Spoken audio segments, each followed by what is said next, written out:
AP Calculus, section 3.9, page 2. We are working on doing some derivatives of exponential functions. Let's just jot that derivative formula up here, or actually there's two of them. We have the derivative of e to the u, that's e to the u times the derivative of the u. And we also have the derivative of a to the u, that is a to the u times ln a times the derivative of the u. All right, let's plug on through some problems. Looking at this one, y equals 9 to the negative x. This 9, that's the a part. This negative x, that's the u part. So we have an a to the u situation. When we do this derivative then, y prime, this is, following this formula right up here, a to the u, so 9 to the u, which is negative x, times ln a, ln 9, times the derivative of the u, and the derivative of a negative x is negative 1. Cleaning this up a bit, I think I would probably pull this negative in front of this natural log, and would have y prime is negative ln 9 times 9 to the negative x. And leave it like that. That's perfectly acceptable to leave that derivative as is. All right, let's take a look at this one over here. Y equals 3 to the cotangent x. Again, that 3 is the a. The cotangent x, that's the u.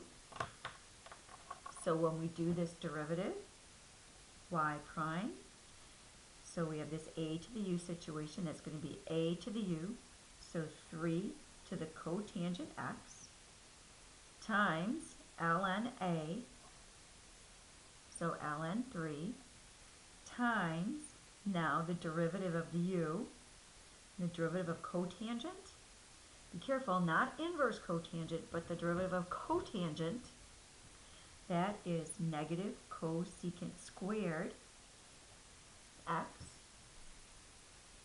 And then just cleaning this up a bit, I'm going to write negative ln 3 times cosecant squared x times 3 to the cotangent x. Doesn't really matter the order that you put these in. Generally, I like to put the ln of a constant up front because that is a constant. And then you could really have the trig piece and this exponential piece in either order. It doesn't really matter. Be aware, though, that reading an answer in a textbook or in a multiple choice, this negative here might, negative 1, it might leap up here to be a 3 to the negative 1. So we might see this, the natural log of 3 to the negative 1 times cosecant squared x times 3 to the cotangent x, which then we might even see as the natural log of 1/3 times cosecant squared x times 3 to the cotangent x. All right, just to clarify again, any of these three lines would be perfectly acceptable for an answer on a free response. Any of those three are acceptable. Really, that one's acceptable too, although I wouldn't advise writing your answer like that. I would absolutely clean it up a bit. But anyway, I would strongly suggest that you are aware of these three lines so that if you have to match a multiple choice answer, you can manipulate your answer to match a multiple choice. All right, look at this one. Y equals x to the 1 plus square root 2. Now I want to caution you on this one. This is not an a to the u situation. An a to the u situation is a number raised to a variable power. This one is not a number raised to a variable. It's actually a variable raised to a number power. So we do this derivative just like we've been doing up until now. This derivative, y prime, take that exponent, pull that exponent down in front, x to the, decrease that exponent by 1, decrease that by 1, and we are left with just square root 2. Ugly, but that is the derivative. All right.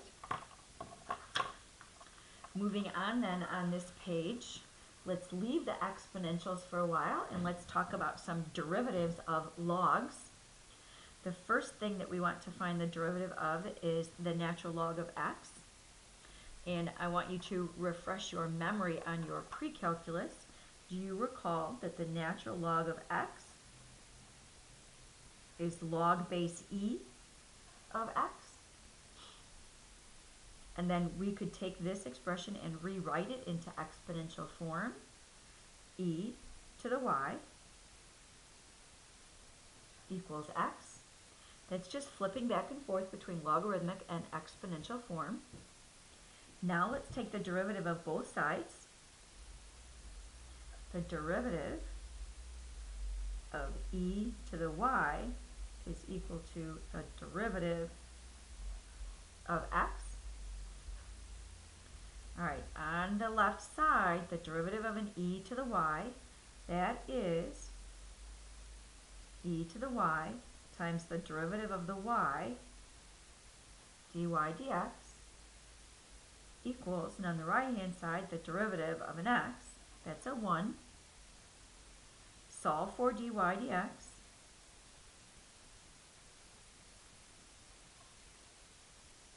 All right, now, our original equation up here was y equals log base e of x, and we had y as a function of x. So we want our derivative to be dy dx as a function of x.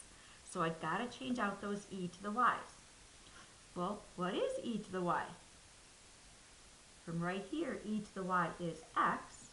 So can I replace this e to the y back with 1 over x? All right, so again, what did we just come up with? We just found if the function is y equals ln x, then the derivative is 1 over x. The derivative of ln x is 1 over x.